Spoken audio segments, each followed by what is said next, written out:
It began on a night when hope had no reason to stay.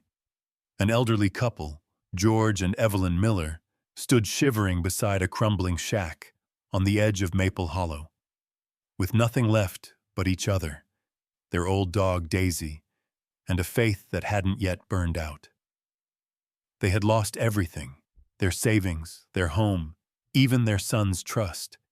And yet, somehow, this forgotten house became their last chance to begin again. But what followed wasn't just survival.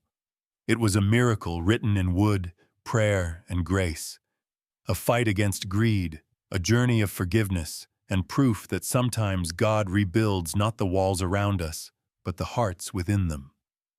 From betrayal to redemption, from ruins to a place called Bennett Haven, their story would touch an entire nation. Before we begin, tell us, where are you watching from tonight? Because what happened in a quiet Michigan valley might just remind you that even in your town, miracles are still waiting to be built. The snow had started early that year, falling in slow, deliberate flakes that turned the Miller family's quiet Ohio neighborhood into a muted landscape of white and regret. George Miller stood on the porch of the house he had built, with his own hands 40 years ago. The wood beneath his boots creaked in protest, as if it too understood what was about to happen. He was 70, but the years sat on him unevenly. His shoulders were still broad from a lifetime of carpentry, his hands calloused and stained from oil and sawdust. Yet his face carried the weary lines of a man who had learned that strength didn't always protect you from loss. A neatly trimmed gray beard framed his jaw, and his steel-blue eyes, once sharp and commanding, had grown softer with time, though not with weakness. Inside, Evelyn folded the last of their clothes into a faded leather suitcase. The morning light from the kitchen window caught the silver in her short hair. She had been a nurse for 35 years, the kind of woman who could calm a room with a single look, whose voice was both gentle and firm at once. Her hands, once steady enough to suture wounds, now trembled slightly as she buttoned George's flannel shirt and placed it neatly on top of the pile. At her feet, Daisy, their golden retriever of 11 years, watched silently. The dog's muzzle was gray around the edges, her fur dulled with age but her eyes bright and loyal. She tilted her head every time Evelyn sighed, as if to ask why the packing hadn't ended yet. From the hallway came the sound of heavy footsteps. Eric, their only son. 38 years old, tall like his father, but softer around the edges. His hair was still thick and dark, but his eyes carried the restless energy of a man who'd gambled too much of his life away. A year ago, he had been confident, full of ambition, talking about opportunities and market surges. Now his face was pale, sleepless, and drawn. He leaned against the doorframe, arms crossed, unable to meet his parents' eyes. "Dad," he began, voice low, "you know I didn't want it to come to this." George didn't answer. He kept his gaze fixed on the front yard, where the oak tree he'd planted when Eric was born stood half buried in snow. Evelyn turned toward her son. "We gave you everything we had, Eric. Every penny. We thought," her voice cracked, "we thought we were helping you start over." Eric rubbed the back of his neck, his wedding ring catching the light. "The bank doesn't see it that way. The mortgage is in my name now. They're threatening to seize the property if I don't clear the debts. And Lisa thinks it's best if you two find somewhere smaller, more manageable." Lisa, his wife. Sharp tongue, sharper ambition. Evelyn had never trusted her instincts, and George had learned to keep the peace by staying silent. "So that's it?" George finally asked, turning to face him. "You sell the house, you throw us out?" And we call it even? Eric's lips parted, but no words came. Instead, he shrugged, an empty gesture, more shame than defiance. Evelyn's eyes filled with tears. She walked toward him, hoping for some sign of remorse, but he stepped back. "Mom," he said quietly, "it's not personal. It's just what we have to do." The words cut deeper than he realized. That night, the old pickup truck groaned to life for the first time in months. George's tools rattled in the back, secured with a length of frayed rope. Evelyn sat in the passenger seat, Daisy curled beside her, the dog's head resting on her lap. Neither spoke as the truck rolled down Elmwood Avenue for the last time. The snow fell harder now, and the glow from the porch lights of their neighbors faded quickly into darkness. Earlier that morning, George had taken one final walk through the house. The scent of pine from the floorboards still lingered, a smell that reminded him of the winter he and Evelyn first moved in. He had built the kitchen cabinets himself, carving small initials into the back of one drawer. G+E equals 1979. He paused there, fingertips tracing the old engraving, remembering the promise they'd made when they first bought the land. No matter what happens, we'll build something that lasts. He thought they had. Evelyn's mind wandered as they drove, back to the long years of sacrifice. The double shifts at the county hospital. The evenings spent cooking late, waiting for George to come home from a job site. They had saved every dollar, skipped vacations, and kept their dreams modest. Their only wish had been to leave Eric a better start than they'd had. She looked at her husband now, the set of his jaw, the quiet pain in his eyes, and wondered how love could survive betrayal from your own child. After an hour, George pulled into a rest stop off the interstate. The lot was nearly empty, just a flickering street lamp and the faint hum of a vending machine. He killed the engine and leaned back, his hands gripping the steering wheel until his knuckles turned white. Evelyn reached over, covering his hand with hers. "He's our son, George. He's lost too." George exhaled slowly. "He's lost because he wanted more than he could build. I taught him how to make things that last, and he went chasing things that disappear." They sat in silence. The heater ticked weakly, blowing lukewarm air. Daisy lifted her head and nudged George's elbow, sensing the weight of the moment. He scratched behind her ear and managed a faint smile. "Still with us, girl?" The dog wagged her tail once, the sound small but certain. At dawn, the horizon glowed pale gold through a thin veil of fog. George turned the key again, and the truck coughed back to life. They drove west without a map, guided by instinct more than destination. Billboards for gas stations and diners passed by like half-forgotten promises. As they crossed into Chaos, Michigan, Evelyn noticed the landscape change. Fields turning to forests, barns giving way to narrow two-lane roads. The world looked older here, as if time itself had slowed down to make room for the tired and the forgotten. She thought about calling Eric one last time, just to say goodbye properly, but every time she reached for the phone, her heart hardened again. Some things needed distance to heal. Around noon, they stopped at a diner called Betty's Place, a squat brick building with a faded sign and windows fogged from the warmth inside. A waitress, mid-50s, cheerful but worn down by life, brought them coffee without asking for an order. "You folks traveling far?" she asked, her Midwestern accent thick but friendly. "Far enough," George said. She nodded as if she understood, setting a bowl of water on the floor for Daisy. "That old girl's got kind eyes," she said with a smile. "She's the best of us." Evelyn replied softly. The waitress left them in peace. George watched the steam rise from his cup and murmured, "Maybe we'll find a place up north, somewhere quiet, somewhere nobody wants." Evelyn looked out the window. Snow still fell, thin and persistent, like time refusing to stop. Maybe somewhere like that is exactly where we're meant to be. That night, they parked at the edge of a frozen lake. The air outside bit at their skin, but the sky was clear, stars scattered like grains of salt across a dark canvas.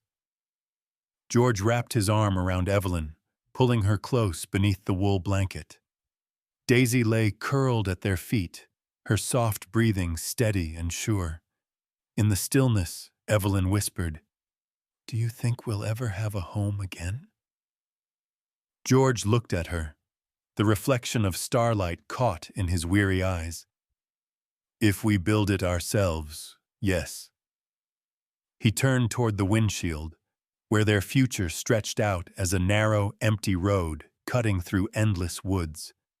And somewhere beyond that road, in a town neither of them had heard of yet, an abandoned shack waited quietly, ready to become something more than wood and dust. By the third morning, the maples along the roadside gave way to dense pines and a low mist that rolled like breath across the land. The world around George and Evelyn Miller had turned quieter, softer, as though even the wind was reluctant to disturb the stillness of northern Michigan. Their old truck rattled along a cracked two-lane road, the snow now thinning into slush. Daisy, the aging golden retriever, sat upright between them, her head resting against Evelyn's knee. George squinted through the windshield. His knuckles were tight on the steering wheel, and the reflection of gray clouds mirrored in his eyes. "If there's a town up ahead, it sure knows how to hide," he muttered. Evelyn traced her finger on the fogged window, drawing a small heart before it vanished into condensation. "Maybe that's a good sign," she said quietly.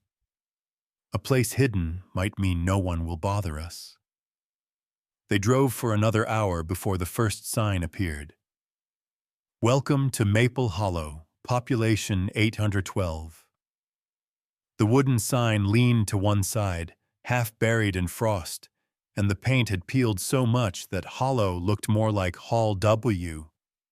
"Charming," George said dryly, though a flicker of something, hope or maybe just exhaustion, tugged at the corners of his mouth. Maple Hollow was less a town than a cluster of old lives holding on. The main street stretched only 5 blocks, lined with shuttered shops and faded brick facades. A small diner stood at the corner, its neon open sign flickering weakly. Beside it, a grocery store displayed oranges in a wooden crate that had seen better decades. They passed a rusted water tower, a church with a leaning steeple, and a row of houses whose paint had surrendered to winters long past. It wasn't much, but to George it looked like somewhere time had forgotten, and that somehow felt right. Past the last mailbox, the paved road turned to gravel. Beyond a narrow bend lay a clearing where the trees opened to reveal a small structure, crooked, sagging, and covered in wild vines. Evelyn leaned forward. "George, is that—" He had already pulled the truck to a stop. The shack looked as if it had once dreamed of being a home. The roof dipped in the middle, patched with mismatched shingles. The windows were glassless, the door hanging from a single hinge. Moss covered much of the outer walls, and tall weeds grew through the cracks in what had once been a stone walkway. To anyone else, it would have been a ruin. To George Miller, it was potential. He stepped out of the truck, boots sinking slightly in the mud. The air smelled of pine and old rain. Walking around the structure, he ran his hand along the weathered boards, feeling the grain beneath the dirt. "Oak," he murmured. "Solid stuff. The bones are good." Evelyn joined him, her arms wrapped tightly against the cold. "George, it's barely standing." "Barely's still standing," he said, peering at the stone. "Foundation. Whoever built this knew what they were doing, probably a craftsman." Daisy jumped down from the truck, her paws crunching on fallen twigs.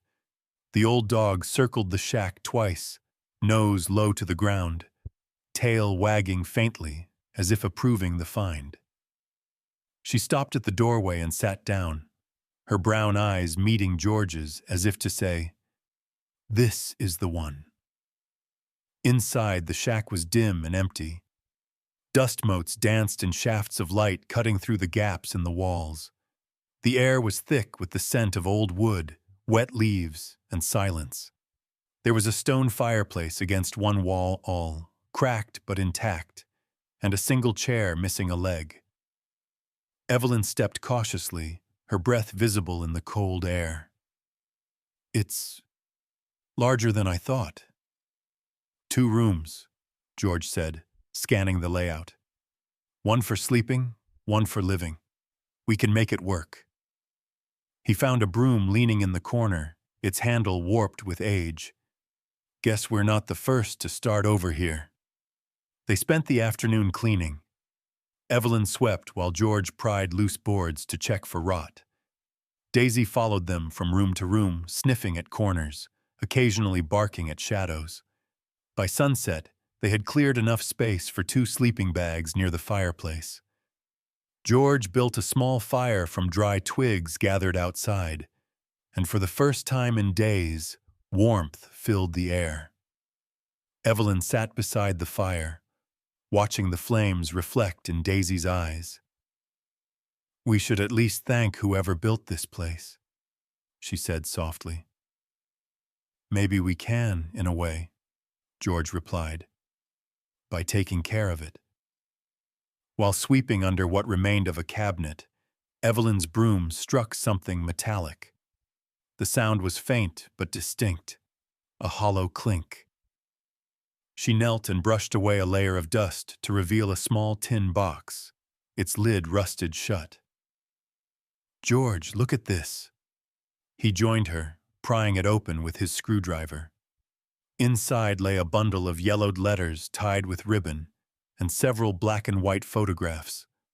One of a young couple standing proudly in front of the same shack, but years younger, freshly painted, with a small garden in bloom beside it. The man in the photograph had a broad frame, dark hair neatly combed back, and a carpenter's hands, strong, square, practical. The woman beside him wore a floral dress, her smile radiant, her posture elegant. On the back of the photo, written in delicate cursive, "Henry and Laura Bennett, 1958. Evelyn held the photo close. "They look so happy." George examined the letters. The paper was fragile, edges browned by time. The first note read, "My dearest Laura, every board I fix, every nail I drive, I think of the day this place will hold laughter again. A home isn't the walls, it's the promise inside them." Henry Evelyn felt tears sting her eyes. He must have been a builder, too. George nodded slowly, almost reverently. A man who knew what mattered. As they read through the letters, a story unfolded, of hard times and love that had survived them. The Bennetts had moved to Maple Hollow after Henry lost his factory job. They built the shack from reclaimed lumber, turning what was left into something that belonged to them. But as the letters grew later, the handwriting faltered. Illness, debt, and the harshness of Michigan winters crept between the lines. The last letter was short, written in Laura's hand. "If you ever find this place, rebuild it with love." George closed the tin box gently, The fire crackled behind them, throwing amber light across their faces. "Looks like we're not the first to start over after losing everything," he said quietly. Evelyn smiled faintly. "Then maybe we're meant to finish what they started." Daisy shifted closer, resting her head on Evelyn's lap. Outside, the wind picked up, rattling the boards of the shack. But inside, the three of them sat in the soft circle of firelight, a small island of warmth against the empty world. That night, George couldn't sleep. He lay awake listening to the creak of the timbers, imagining Henry Bennett hammering nails, Laura humming softly in another room. In his mind, the shack was alive again. Fresh paint, flowers at the window, a life reborn. He turned toward Evelyn, who was already asleep beside him, her face peaceful for the first time since they'd left Ohio.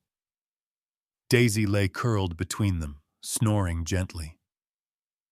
George whispered into the darkness, "All right, Henry. We'll rebuild it. With love." The first morning in Maple Hollow broke under a veil of mist. Frost glimmered along the tall weeds that surrounded the shack, and a pale sun pushed through thin clouds as if testing whether this forgotten corner of Michigan still deserved its light. George was already outside, hammer in hand, studying the roofline with the critical gaze of a man who'd measured life itself in angles and nails. His breath clouded the cold air as he balanced carefully on a creaking ladder. From below, Evelyn called, "You're 70, not 17, George. That roof doesn't need you falling through it." He grinned down, his beard catching the morning light. "I've been patching roofs since before you learned how to scold me, Evelyn. The trick's the same. Find the cracks. Make them hold." Her laughter, soft but warm, rose through the air, blending with the sharp tapping of his hammer. Inside, the shack was beginning to change. Evelyn had washed the windows, or rather, the holes where windows used to be, and draped old curtains she'd found in the truck over them to keep out the wind. She had rearranged their belongings with the precision of a nurse setting up a sterile field. The sleeping bags now lay neatly by the fireplace. The wooden floor swept clean of dust. Daisy lay nearby, her golden fur gleaming in the firelight. Her head rested on her paws, eyes half closed but alert, the slow wag of her tail marking each sound George made outside. She was an old soul in a dog's body, patient, steady, and always keeping watch. When George climbed down, his back protested, but he ignored it. "Roof's holding for now," he said, wiping sweat from his brow. "We'll need real shingles soon. These scraps will only last till spring." Evelyn nodded, stirring a pot of soup over the small fire. "Maybe the town's hardware store still has some supplies." George chuckled. "In a town like this? I'll be lucky if they sell more than nails and chewing tobacco." Still, the thought stayed with him. The next day, he drove into town. The old pickup coughed and rattled its way down the narrow road until the wooden sign of Harris Hardware appeared, a modest storefront squeezed between the post office and an abandoned barber shop. The bell above the door jingled as he stepped inside. Behind the counter stood Tom Harris, a man in his late 50s with a thick brown mustache and the kind of build that came from years of manual labor. His hands were stained with oil and sawdust. His flannel shirt rolled to the elbows. His eyes were a sharp blue, observant, but not unkind. Tom looked up from his ledger. "Can I help you, sir?" "Name's George Miller," George said, brushing snow from his jacket. "Just moved out near the woods, past the bridge." Tom's brow furrowed. "The old Bennett place?" "That's the one." A long whistle escaped Tom's lips.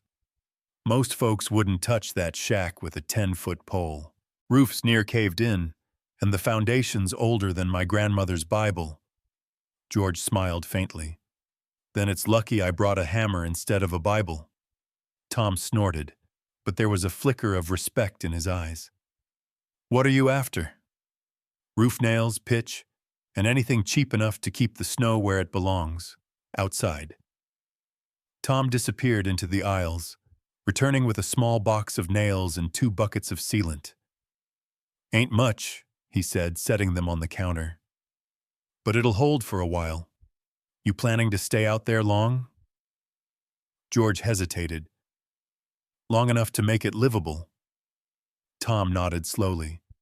You've got guts, I'll give you that. Tell you what, if you need scrap wood or leftover shingles, check the bin out back. I throw out things too good to rot. George extended his hand, rough and calloused. Appreciate it. Tom's handshake was firm. Don't mention it. Folks around here could use more men who build instead of abandon. Meanwhile, Evelyn walked into Green's Market, a tiny grocery that smelled of cinnamon, kerosene, and age. Shelves were lined with canned goods, and a cat slept lazily atop a pile of newspapers near the counter. Behind the register stood Martha Green, a woman in her early 60s, with auburn gray hair tied back neatly and glasses that hung from a silver chain around her neck. Her posture was straight, her voice brisk but motherly. Years of running the only market in town had given her an air of quiet authority, the kind that came from survival rather than pride. Good morning, Evelyn greeted with her characteristic gentleness. Martha gave her a once-over, her faded coat, worn boots, and kind eyes. You're not from around here. No, Evelyn said, smiling. We found a place near the edge of town. My husband's fixing it up. The Bennett place? Martha asked immediately, echoing Tom's surprise. Evelyn nodded. Mercy. Martha shook her head, but there was curiosity in her tone. Most people wouldn't last a week out there. Bears in the winter, mosquitoes in the summer, and that house leaks more than gossip in a beauty salon. Evelyn laughed softly. He says it has good bones. That's what every man says before something collapses on him, Martha replied dryly, though her eyes twinkled. She rang up Evelyn's small collection of bread, coffee, and soap. You'll find Maple Hollow quiet but decent. Folks keep to themselves. Still, if you ever need anything, you just holler. I don't drive much anymore, but my nephew's got a truck. Thank you, Evelyn said sincerely. I'm sure we'll find our footing. As she turned to leave, Martha added, Oh, and if that dog of yours needs food, I keep a bag of kibble by the door for strays. Take some. Saves me from feeling guilty. Evelyn smiled. You're very kind. Kind's easy when it doesn't cost much, Martha replied, already turning back to her ledger. But her tone softened. Welcome to Maple Hollow, Mrs. Miller. I hope you and your husband make it. By the time George returned that evening, the air smelled of soup and wood smoke. The shack glowed faintly through the trees, golden light spilling through its patched windows. Evelyn met him at the door. Find what you needed? More than that, he said, setting down the boxes. Found a man who respects hard work, and a town that still remembers the Bennetts. She looked surprised. People still talk about them? Seems so. Guess they left more behind than wood and dust. They worked together until nightfall. George reinforced the fireplace with stones gathered from the creek, while Evelyn stitched a curtain from an old flannel sheet. Daisy dozed by the fire, occasionally lifting her head to watch them, her tail thumping lazily. Later they sat together, sharing soup from the same pot. Outside, the wind pressed against the walls, but the structure held steady. Evelyn broke the silence first. Do you think we'll fit in here? George looked around the small, dimly lit room, at the shadows dancing on the ceiling, at Daisy curled up on the rug, at the photograph of Henry and Laura Bennett resting on the mantel. He smiled. We already do. The house is remembering what it feels like to be alive again. Evelyn reached across the table, placing her hand over his. Her touch was warm, steady. Then maybe we are too. George leaned back, listening to the crackle of the fire. Old hands, he murmured, still have some work left in them. The storm had passed overnight, leaving Maple Hollow washed in silence. The air outside was crisp and clear, the scent of damp pine lingering like memory. Inside the shack, the fire had burned down to glowing embers, and the morning light leaked through the patched window panes, dusting the wooden floor with gold. George knelt near the fireplace, replacing a cracked board along the base of the floor. His movements were careful and deliberate, guided by the rhythm that had once made him a craftsman of precision. Evelyn sat nearby, sewing a tear in one of the curtains. Daisy slept close to her feet, the dog's chest rising and falling with slow, steady breaths. When George lifted the next plank, his hammer struck something that gave a hollow sound, a dull thunk that didn't belong. He frowned. That's odd. Evelyn looked up. What is it? George pried the plank loose, exposing a narrow cavity beneath. Inside was a small wooden box, dark with age and dust, its lid sealed tight with a thin strip of rusted metal. He brushed away the cobwebs and pulled it free, feeling its unexpected weight. Someone went through trouble hiding this, he murmured. Evelyn set her sewing aside and moved closer. The box was no bigger than a loaf of bread. Its edges were smooth from handling, the wood carved with faint initials, HB. Henry Bennett, she whispered. George opened the box carefully with a flathead screwdriver.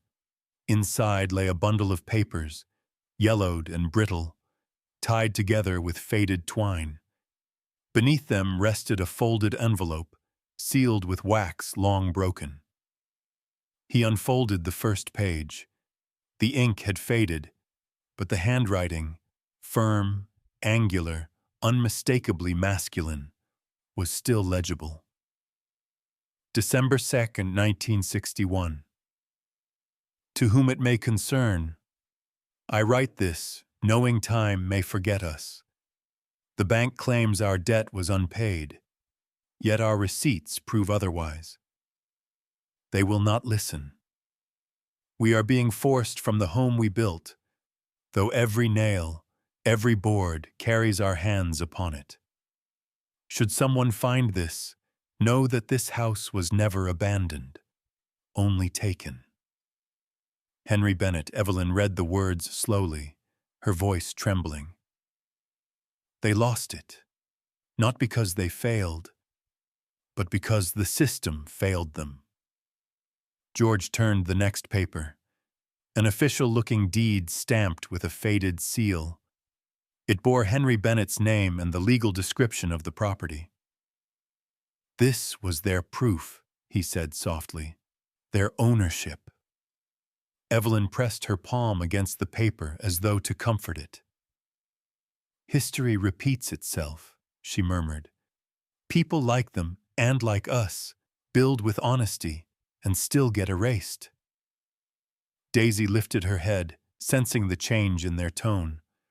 Her tail swept the floor gently, a silent reassurance in fur and loyalty. George carefully placed the documents back into the box. We need to show this to someone who understands what it means. That afternoon, they drove into town. The sky had turned a soft pewter, gray, and the roads shimmered with thin layers of ice. When they arrived at Green's Market, Martha was behind the counter as usual, counting coins with the focus of someone who'd learned not to waste anything. She looked up as the doorbell jingled. Well, if it isn't my favorite pair of lunatics, don't tell me that shack finally fell on you. George grinned faintly. Not yet, but it nearly gave us a history lesson. He placed the wooden box on the counter. Martha's humor faded as she leaned closer. What on earth is that? Something hidden beneath the floorboards, Evelyn explained. Belonged to Henry Bennett. Martha's expression softened at the name. Henry, I remember that man. Always wore suspenders even on Sundays. Used to fix my father's tools for free. She ran a wrinkled hand along the box. He and Laura were good people. George nodded. They were also wronged. We found letters and a deed showing the bank took their home by mistake. Martha pursed her lips. I know someone who might help. Sarah Collins, Henry's little sister. Lives out on Willow Creek Road, about 20 minutes from here. She's nearly 70 now, but still sharper than anyone in this town. If anyone can confirm those papers, it's her. Evelyn hesitated. Would she even want to talk to strangers? Martha chuckled. Sarah doesn't talk to anyone unless she wants to. But mention Henry's name and she'll open the door herself. Willow Creek Road wound through the forest like an old ribbon, lined with birch and spruce, heavy with snow. The Millers followed its narrow path until they reached a small farmhouse tucked between the trees. Smoke curled from its chimney, and a white cat prowled lazily across the porch. Evelyn knocked. The door opened after a long moment, revealing Sarah Collins, a woman of 68 with silver hair pinned neatly in a bun and eyes the color of riverstone. Her posture was straight despite the years, her thin frame wrapped in a wool cardigan. There was a dignity about her, but also a kind of distance like someone who had lived too long with ghosts. Yes? Her voice was calm but wary. Mrs. Collins, Evelyn began gently, we're sorry to disturb you. My name's Evelyn Miller, and this is my husband, George. We're living in the old Bennett house.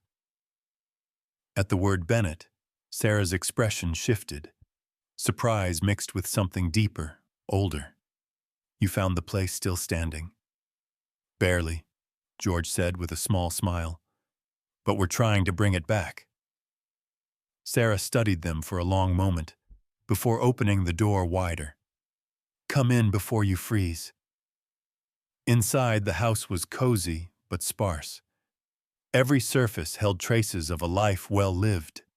Books stacked beside armchairs, old photographs framed in wood. A kettle whistled on the stove, filling the room with the scent of mint tea. When Evelyn placed the wooden box on the pool table and explained how they'd found it, Sarah listened in silence. Her eyes misted as she touched the initials HB carved on the lid. I was 16 when they lost that house, she said softly. Henry never recovered from it. He wrote letters for months, trying to prove the bank's mistake, but no one listened. Laura passed away 2 winters later, and Henry followed the next spring. He always said the home would find its way back to honest hands. George unfolded the deed and slid it toward her. Then maybe it finally has. Sarah examined the documents, her fingers trembling slightly. These are real, she whispered. That stamp, Maple County Registrar, 1961. The same one they used before the bank merger. This could be enough to restore the original ownership. Evelyn frowned. But it's been decades. Sarah smiled sadly. Time complicates things, not truth. And sometimes truth has a way of surfacing when it's needed most. She stood and retrieved an old tin box from a cabinet. Inside were her own keepsakes, letters, a faded photograph of Henry and Laura standing proudly before the same house the Millers now called home. "If you're willing," she said, "I'll help you file a claim. I still have friends in the courthouse. It won't be easy, but Henry deserves to be remembered right." George and Evelyn exchanged glances, gratitude softening their tired faces. "We'd be honored," George said. Sarah nodded, her gaze turning toward the window where snow began to fall again, slow and quiet. "Then maybe Maple Hollow will remember him too." Daisy wagged her tail softly, as if sealing the promise. The wind came down from the hills that morning, sharp and restless, scattering yellow pine needles across the yard. George Miller stood outside the shack with a saw in hand, trimming the last board for the porch railing. His sleeves were rolled up despite the cold, and his breath made thin ghosts in the air. Evelyn was inside by the fire, humming quietly as she stitched patches onto a wool blanket. Daisy lay beside her chair, tail swishing rhythmically, half asleep, half alert, the way old dogs listen to the world without trusting it entirely. Then came the sound of tires crunching on gravel. Not the slow, familiar rumble of the town's mail truck, but something smoother, newer.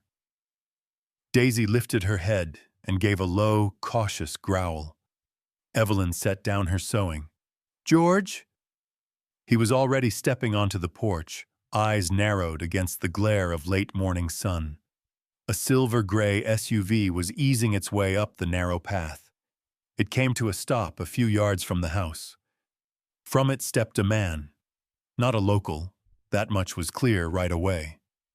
He was in his mid-30s, tall and slightly lean, the kind of build that suggested long drives, not hard labor. His hair was dark brown and a little too long, his beard trimmed neatly along a jaw that looked like it had once known laughter but had forgotten how. He wore a brown leather jacket, dusty jeans, and boots that didn't quite match the mud. A camera hung around his neck. He raised a hand in greeting. "Morning," he said, voice easy, practiced, like someone used to introducing himself. "Sorry for dropping by unannounced. Name's Ethan Brooks." George didn't answer right away. He was the sort of man who measured people before trusting them, like testing a plank before stepping on it. "You lost, son?" Ethan smiled faintly. "Not exactly. I'm working on a documentary about people rebuilding after life knocks them down. Someone in town told me about you. The couple fixing the old Bennett place. Thought I might ask if you'd let me film a little." Evelyn appeared in the doorway, her gray hair pinned up under a scarf. "A documentary? Out here?" "That's the idea," Ethan said, lifting his camera slightly. "Stories like yours, real ones, are what people forget to tell." Evelyn crossed her arms. "We're not looking for attention." "I get that," Ethan replied, his tone calm, respectful. "But maybe attention isn't the point. Maybe it's just remembering that rebuilding matters." Daisy trotted closer, sniffing at Ethan's boots. Her tail wagged once. That seemed to settle something in George's mind. "You hungry?" he asked gruffly. "Coffee's on." Inside, the small cabin smelled of wood smoke and pine resin. Ethan set his camera on the table, careful not to intrude. He watched as Evelyn poured coffee into tin cups, her movements precise, almost ceremonial. "Where are you from?" she asked. "Originally?" "Detroit," Ethan said. "Been on the road the last few years. I pick up small projects, documentaries, interviews, community work. Keeps me moving." George nodded slowly. "Moving's fine. Just don't forget to stop sometimes." Ethan smiled. "That's kind of why I'm here." He looked around, taking in the rough-hewn beams, The uneven but solid walls, the smell of effort that hung in the air. His gaze lingered on the framed photograph of Henry and Laura Bennett resting on the mantel. This was their house, he said quietly. Evelyn raised an eyebrow. You know the Bennetts? Ethan's eyes flickered with hesitation. I've read about them. People say they built this place with their own hands, then lost it through some banking mess. That's true, George said. We found their letters under the floorboards. Seems good people get caught in bad systems. Ethan nodded, looking down at his coffee. My grandfather used to say the same thing. Over the next few days, Ethan became a regular presence. He helped George haul lumber from the pickup, patched leaks, and took quiet photographs when the light was right. His camera didn't intrude. It observed. He filmed George's hands at work, the veins like roots, steady and deliberate. He filmed Evelyn tending to the hearth, her reflection flickering in the glass. And he filmed Daisy, always nearby, her golden coat catching the light like hope itself. At first, Evelyn distrusted the lens, but Ethan never pushed. He worked when they worked, rested when they rested, and spoke only when spoken to. By the third evening, she found herself brewing an extra cup of tea without thinking twice. What made you choose this project? She asked one night, as snow began to fall outside. Ethan hesitated, staring into the fire. I guess I've been trying to understand what people do after loss. My parents died when I was young. My mother's brother, Henry Bennett, helped raise her. She used to tell me stories about this house, about how he never stopped believing it could be sound. Evelyn froze mid-sip. You're related to them? He nodded slowly. Henry Bennett was my great-uncle. George looked up from his chair, eyes narrowing. And you came here because of him? Not at first, Ethan admitted. I didn't even realize this was the same house until I saw the photograph you have. I just wanted to tell a story about rebuilding, and somehow, I ended up in the place that started mine. He smiled faintly, though his voice carried something heavier beneath it. Guess the past has a way of calling us home, whether we're ready or not. The following morning, Ethan drove into town and returned with supplies. Shingles, nails, and 2 thick rolls of insulation. Consider this my contribution to history, he joked, but there was sincerity behind his smile. George eyed him. You know, most young folks wouldn't spend their money fixing an old man's roof. Maybe I'm not most folks, Ethan said. They worked side by side until dusk. When the last nail was set, Ethan stepped back, camera in hand. He framed the house against the sunset, the fresh boards glowing orange, smoke curling from the chimney. It's beautiful, he murmured. Evelyn, wiping her hands on her apron, smiled gently. It's sturdy, that's what it is. Beautiful comes later. Ethan lowered the camera. That's what I'm learning from you two. That night, they sat together around the fire. Snow fell in silent flakes outside. Ethan showed them short clips on his camera. The day's progress, Daisy wagging her tail, George laughing at a crooked beam, Evelyn's hands smoothing a curtain. You're not just rebuilding a house, Ethan said softly. You're rebuilding what my family lost. George looked at him for a long time before replying. Then maybe you're part of this story more than you think. Ethan smiled. Maybe I am. Daisy shifted closer, resting her head against his boot as if agreeing. For the first time in years, Ethan felt something like belonging. Quiet, steady, and real. The first sign of trouble came with the sound of an engine. too smooth, too new for Maple Hollow's dirt road. George was on the porch that afternoon, sanding the new railing he and Ethan had built, when a sleek black sedan rolled to a stop by the gate. The car gleamed like oil against the pale winter light, its windows tinted, its presence foreign and cold. A man stepped out. He looked to be in his late 40s, tall and composed, his black overcoat pressed crisp as a sermon. His hair, dark with just a trace of silver, was combed perfectly back, his jaw clean-shaven and sharp. His shoes, polished to a mirror, sank slightly into the mud with every step, and his expression carried the faint irritation of a man unused to dirt. "Mr. and Mrs. Miller, I presume?"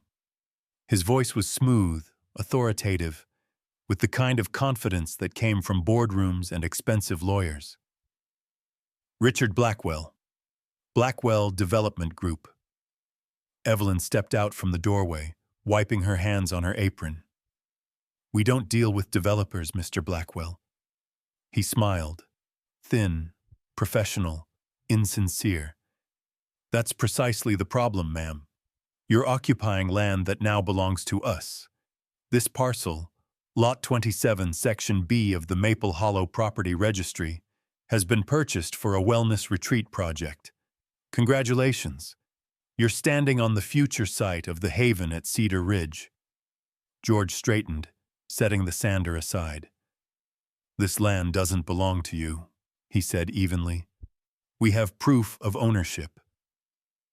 Blackwell opened a slim black folder and handed over a stack of pristine documents. "All legally certified, signed, sealed, recorded at the county office. You can, of course, review them. But I suggest you do so quickly. Our construction begins in 30 days. Evelyn's hand trembled slightly as she looked over the papers. They bore official stamps and seals. Everything looked legitimate. "This can't be right," she whispered. Blackwell's smile didn't waver. "I'm afraid bureaucracy doesn't care much for sentiment, Mrs. Miller. My company followed procedure. The property was listed as abandoned." Evelyn's jaw tightened. "Abandoned?" George's voice was low, dangerous. "You listen here, Mr. Blackwell. We live here. We've rebuilt this place with our hands. This house has history, belonged to Henry Bennett before it was stolen the first time, and it's not happening again." Blackwell adjusted his cufflinks with measured patience. "I understand your emotional attachment, but nostalgia isn't ownership. I'll give you a week to vacate. After that, legal action follows. Good day, Mr. Miller." He turned, stepped carefully over the muddy path, and drove off, leaving the sound of his engine humming like a threat behind them. That evening, the shack felt smaller. The fire cracked in uneasy rhythm as Evelyn sat at the table, the papers spread before her. Daisy rested her head, Evelyn's lap, sensing her distress. Ethan stared at the documents, brows drawn tight. "These look clean," he said quietly. "Too clean." George nodded. "Stamped, notarized, all official. But that's not the same as real." Evelyn's voice was faint. "If we lose this house—" "You won't," Ethan interrupted. His tone had changed, firmer now, stripped of the easy calm he usually carried. "Not if I can help it." He stood, grabbed his jacket, and headed for the door. "I'm going to talk to Sarah." Sarah Collins answered her door, still wearing her gardening gloves, streaks of soil marking her cheeks. "I heard the news," she said before Ethan could speak. "Martha called. I was hoping it wasn't true." Inside her modest farmhouse, the air smelled of dried lavender and strong tea. Sarah poured him a cup before removing her gloves. Her hands weathered but steady. "Blackwell Development's been circling this town for years," she said. "Always the same trick. fake tax forfeitures, rushed sales, and county officials too lazy to check the archives. Ethan leaned forward. You said Henry had a friend. A lawyer? Sarah nodded. William Carter. He's in Lansing now, retired, but he handled Henry's estate years ago. He might still have the original deed, or something close. Can you get me his address? Ethan asked. Sarah gave a small, approving smile. I can do better. I'll drive you myself. William Carter lived on the edge of Lansing, in a weathered red brick house that smelled faintly of tobacco and old books.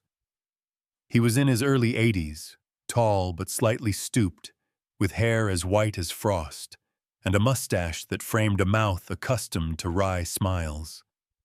His eyes, pale blue and sharp as cut glass, studied Ethan and Sarah as they entered. Well, I'll be damned, he said when Sarah introduced Ethan. You've got Henry's eyes, boy. Haven't seen those in 50 years. Ethan smiled faintly. I didn't know him personally, sir, but I've been trying to honor what he built. William nodded, motioning for them to sit. I heard about Blackwell. That man's a snake in a silk tie. Let me guess. He's got papers that look perfect? Stamped, sealed, certified, Ethan said. William snorted. They always are. He shuffled to a tall filing cabinet in the corner, fingers trembling slightly as he dug through old folders. After several minutes, he pulled out a worn envelope stamped Bennett Estate, 1961. Inside were brittle pages, an original deed, and a last will and testament signed in neat cursive, Henry Bennett, March 17, 1961. Ethan's breath caught. That's his handwriting. William handed it to him. That's the real thing. Henry transferred this property under conditional stewardship, meant to pass to anyone who rebuilt it in good faith. I notarized it myself. The county record should never have been altered. Sarah exhaled shakily. Then we can fight this. William nodded. Oh, you can do more than that. You can expose them. He opened a second drawer, retrieving another folder marked Blackwell Holdings. You're not the first they've tried to steal from. I've kept records on their transactions for years. Patterns, fake liens, doctored tax statements, all tied to shell companies. If you're willing to take this public, we can bury them in their own paperwork. Ethan's voice hardened. We are. The next morning, they gathered at the shack. George, Evelyn, Sarah, Tom Harris from the hardware store, and Ethan, who now carried Henry's original will in a sealed plastic case. William had insisted on accompanying them, despite his age, driving up in an ancient Buick that groaned with every mile. Tom, rugged, dependable, with calloused hands and a heart as solid as the lumber he sold, pounded the table. I'll back you all the way. I've seen what Blackwell's done in nearby towns. Folks disappear, houses bulldozed, and no one questions it. Sarah placed a hand on his arm. Then let's make sure Maple Hollow stands its ground. Evelyn looked to Ethan. Are you sure this will hold up? Ethan nodded. The deed is legal. The will is binding. And I've got the footage to prove the house was rebuilt exactly as Henry described. We're not trespassers. We're fulfilling his legacy. George leaned back, his weathered face calm but resolute. Then it's settled. We fight. 3 days later, Richard Blackwell returned, this time with 2 lawyers and a county clerk. But instead of finding a frightened couple, he was met by a full front porch, Sarah with her arms crossed, Tom standing tall beside George, Evelyn holding a file of documents, and Ethan with his camera running. William Carter stepped forward, cane in hand, his voice steady despite his years. Mr. Blackwell, as of this morning, the Maple County Court has reopened the Bennett estate records. I've submitted Henry Bennett's original deed and will, along with evidence of your company's fraudulent filings. The State Attorney General's office has been notified. Blackwell's composure faltered. You have no jurisdiction. Oh, but I do, William interrupted, eyes flashing. And I suggest you leave before the sheriff arrives. For a long moment, silence stretched across the clearing. Then Blackwell turned sharply, his polished shoes splashing through the mud once again. Ethan lowered the camera, capturing the final frame. Blackwell's car disappearing down the road. George placed a hand on Ethan's shoulder. You did good, son. Your uncle would be proud. Ethan smiled faintly, his eyes reflecting the orange glow of the sunset over the house his family had nearly lost twice. Maybe we all just won something bigger than a house, he said quietly. Maybe we won the right to keep building. And for the first time in a long while, Maple Hollow felt like it truly belonged to them all. The courthouse smelled faintly of old wood and rain when Judge Harris delivered her final verdict.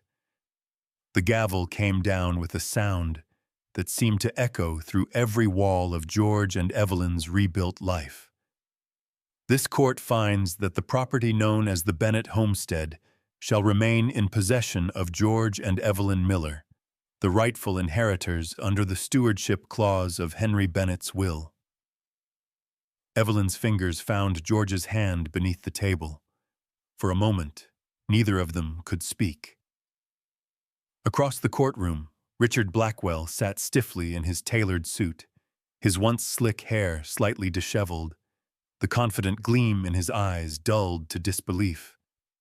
His attorneys whispered frantically beside him, but the outcome was sealed. Judge Harris, a tall woman in her early 60s with short silver hair and a gaze both sharp and kind, closed her folder. Mr. Blackwell, she said firmly, the court will also forward evidence of your company's fraudulent activities to the State Attorney General. This community deserves better than predatory paperwork. A murmur of approval swept through the courtroom. In the back row, Sarah Collins wiped her eyes discreetly with a handkerchief. Her frame seemed even slighter than before, but her spirit, as ever, was steady as oak. Beside her, Tom Harris, his broad shoulders straining his plaid shirt, gave a quiet nod of satisfaction. And in the second row, Ethan Brooks, camera in hand, kept recording. His expression wasn't that of a filmmaker chasing a headline, but of a grandson honoring a promise. Outside, the air was bright with spring. Reporters and locals gathered along the courthouse steps, drawn by the unlikely story that had swept through Maple Hollow like a revival hymn. Microphones rose like a forest of metal stems. Ethan turned his lens toward George and Evelyn as they emerged, Daisy padding faithfully beside them, her golden fur gleaming under the sunlight. The crowd erupted in applause. "Mr. Miller," one reporter called, "how does it feel to win against Blackwell Development?" George adjusted his cap, the lines around his eyes deepening into a humble smile. "Feels like justice remembered its manners," he said simply. The laughter that followed wasn't mocking. It was warm, collective, human. Evelyn squeezed his hand and whispered, "That's going in every newspaper tomorrow." Ethan lowered his camera for a moment. "You two just changed more lives than you know," he said quietly. That evening, the documentary aired on the local news station. It wasn't polished or dramatic, just honest. Ethan had titled it "The House That Remembered Love." The footage showed George hammering a crooked beam back into place, Evelyn planting flowers along the walkway, Daisy rolling in the grass while sunlight caught her fur. It showed Sarah handing over Henry Bennett's faded photograph with trembling hands, William Carter flipping through old documents with the careful precision of a man who believed paper could hold truth, and Tom Harris shaking George's hand after the victory. The final scene was simple. George and Evelyn sitting on their porch at dusk, Daisy at their feet, the camera pulling back as the wind rustled through the pine trees. Within days, the story spread far beyond Michigan. National networks picked it up, calling it the miracle at Maple Hollow. Donations poured in, not out of pity, but admiration. Letters arrived from across the country. Retired carpenters, widows, veterans, people who had lost homes and found hope again in the Millers' fight. 1 week later, Sarah Collins arrived with tears and paperwork. "We've got enough to start something new," she said. Evelyn blinked.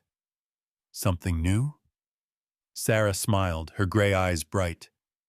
"A place for folks who've lost everything.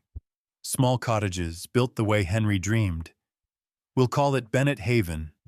A haven for those who need to start again, with dignity, not charity." Tom stepped forward, holding a rolled blueprint under his arm. "Already got the town council's support. They'll lease a plot behind the old church. Figured we'd start with 4 cottages and a community garden." Evelyn's eyes welled. "And who's building it?" Tom's grin widened. "You're looking at the foreman." George chuckled, his weathered hands resting on Daisy's head. "Then I suppose I'd better dust off my hammer." Ethan lifted his camera, capturing the moment as the group stood together in the golden light. "We'll film every board," he promised. "Every nail, every sunrise, so people remember what rebuilding really looks like." Weeks passed. Summer came early to Maple Hollow that year, and the sound of saws and laughter filled the air. Volunteers, old and young, from nearby towns and distant states, arrived in pickups and campers. Some were carpenters. Others simply wanted to help. Evelyn directed the kitchen with military precision, feeding everyone who arrived. George, now something of a local legend, led a team of apprentices through the basics of framing and joinery. Ethan filmed every step, his once quiet demeanor replaced by a calm joy. Sarah oversaw the logistics from her folding chair beneath an oak tree, clipboard in hand, scolding and encouraging in equal measure. "Measure twice, cut once," she'd bark, and the workers would laugh, calling her boss Sarah.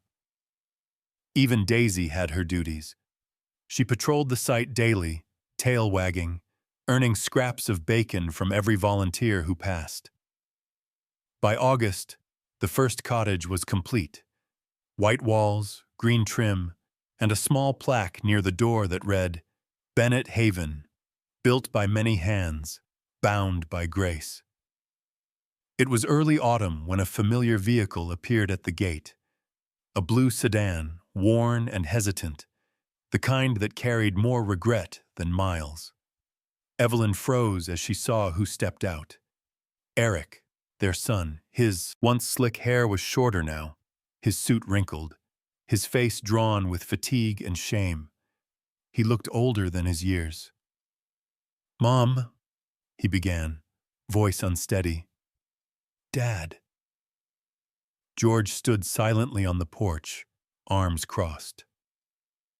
Evelyn stepped forward first, her heart a storm of relief and hesitation. Eric's eyes glistened. "I saw the documentary. I had no idea what you were going through. I was wrong. About everything.